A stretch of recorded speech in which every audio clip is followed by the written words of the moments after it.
Bismillahirrahmanirrahim. Assalamualaikum warahmatullahi wabarakatuh. Kali ini kita akan bahas tentang sistem multimedia terdistribusi ya. Harapannya pada akhir pertemuan ini diharapkan mahasiswa memiliki pengetahuan tentang sistem multimedia terdistribusi. Apa saja yang akan dibahas? Materi-materi yang akan dibahas meliputi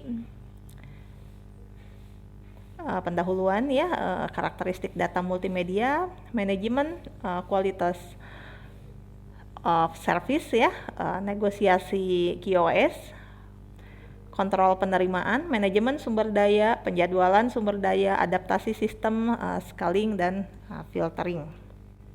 Baik, mari kita simak materi yang pertama.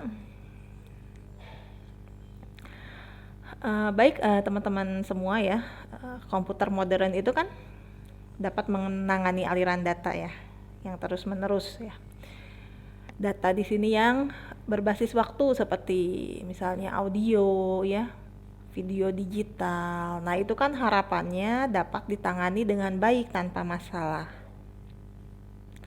Sehingga kemampuan ini yang dapat menyebabkan pengembangan aplikasi multimedia terdistribusi seperti perpustakaan video dalam jaringan, ada telepon internet sama video conference ya, yang layak gitu ya digunakan dengan kondisi jaringan saat ini untuk keperluan umum ya, walaupun kualitas sistem audio dan video yang dihasilkan kadangkala kurang memuaskan atau boros sumber daya kayak video conference berskala besar, layanan TV digital ya, sistem pengawasan elektronik dengan video interaktifnya ya, juga yang lain-lain ya, teknologi sistem terdistribusi. Nah sehingga akan menyebabkan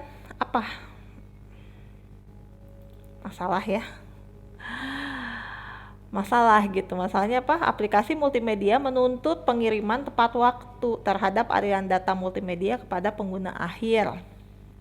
Streaming audio dan video yang dihasilkan yang dinikmati ya secara real time dengan pengiriman tepat waktu dari masing-masing komponen sampel audio, frame video sangatlah penting bagi integritas aplikasi ya dong ya, nanti kalau enggak kehilangan ini pelanggan ya dan user. Nah singkatnya, sistem multimedia itu sistem yang real time, jadi harus melaksanakan tugas dan memberikan hasil yang sesuai dengan jadwal yang ditentukan. Sejauh mana hal ini dicapai ya beserta sistem yang mendasarinya, ini yang kita kenal sebagai quality of service ya, atau di sini manajemen kualitas layanan, quality of service management.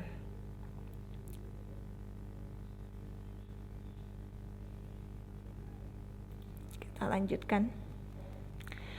Ini adalah gambar ya, sistem multimedia terdistribusi. Jadi, aplikasi multimedia sering didistribusikan dan beroperasi dalam lingkungan komputasi terdistribusi. Nah, oleh karena itu mereka bersaing nih dengan aplikasi terdistribusi lainnya dalam hal bandwidth, jaringan, dan sumber daya komputasi pengguna pada workstation dan server.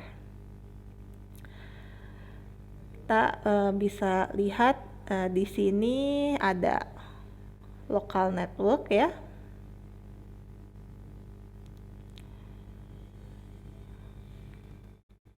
Video kamera, ada mikrofonnya juga di situ. Ya, baik pada gambar ini ya dapat kita lihat sistem multimedia terdistribusi itu mampu mendukung berbagai aplikasi ya, seperti video gitu, video conference ya, yang menyediakan akses untuk menyimpan video secara terurut, atau siaran TV ya, radio digital. Sumber daya yang diperlukan quality of service meliputi manajemen bandwidth jaringan, siklus prosesor ya, dan kapasitas memori. Nah, bandwidth sistem penyimpanan pada server video mungkin juga untuk dimasukkan, sehingga kita bisa mengadopsi istilah generik resource bandwidth ya untuk merujuk pada kapasitas sumber daya perangkat keras itu yang meliputi jaringan, prosesor pusat, subsistem disk ya untuk mengirimkan atau memproses data multimedia.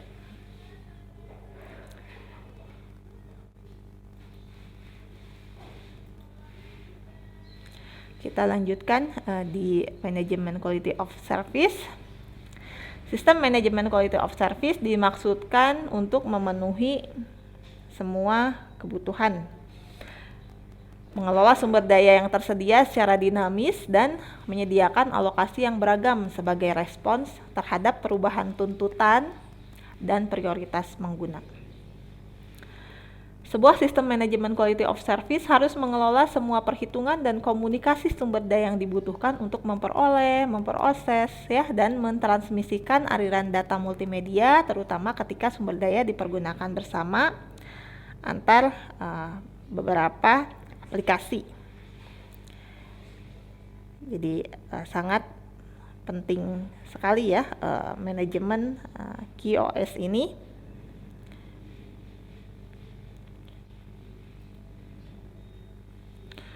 Kebutuhan terhadap manajemen quality of service kemudian meningkat terlepas dari jumlah total sumber daya bandwidth atau kapasitas memori dalam sistem. Manajemen quality of service diperlukan untuk menjamin aplikasi akan dapat memperoleh kuantitas sumber daya yang diperlukan sepanjang waktu yang dibutuhkan, bahkan ketika aplikasi lain bersaing untuk menggunakan sumber daya yang ada. Sehingga untuk memberikan tingkat quality of service tertentu pada sebuah aplikasi multimedia ya, tidak hanya sistem yang membutuhkan sumber daya yang cukup atau sebuah kinerja di sini, tetapi juga dibutuhkan untuk membuat sumber daya ini dapat dipergunakan oleh aplikasi ketika dibutuhkan atau ada penjadwalan di sini. Nah, beberapa aplikasi multimedia yang telah didistribusikan bahkan dengan menggunakan QoS, contohnya adalah multimedia berbasis web ya, telepon jaringan dan audio conference. Sudah tidak asing ya, dua ini kita sering gunakan. Kalau multimedia berbasis web itu berarti apa? Ada aliran data audio ya, misalnya sama video gitu ya, dipublikasikan melalui web, namanya juga berbasis web. Jadi kinerjanya itu kendalanya oleh terbatasnya bandwidth dan variabel latency yang ada gitu ya, untuk mendukung penjadwalan sumber daya secara real time. Nah, kalau buat audio sama video yang berkualitas rendah ya, penggunaan buffering yang lebar di tempat tujuan untuk menyediakan variasi bandwidth dan latency itu akan menghasilkan tampilan video yang mulus, tapi dengan penundaan di sini, delay ya, sumber ke tujuan yang mencapai beberapa detik. Ada kekurangan beserta kelebihan tadi ya. Lalu telepon jaringan dan audio conference ini relatif rendah dalam persyaratan bandwidth, terutama bila teknik kompresinya di sini yang digunakan efisien. Tapi sifatnya yang interaktif ini bakal membutuhkan waktu penundaan atau round trip yang rendah. Nah, di sini masalahnya itu tidak selalu dapat dicapai gitu. Jadi dari semua itu, dari contoh-contoh aplikasi multimedia tadi, kesimpulannya itu membutuhkan low latency communication ya, synchronous distribute state, media synchronization sama external synchronization. Kita lanjutkan di part 2 ya.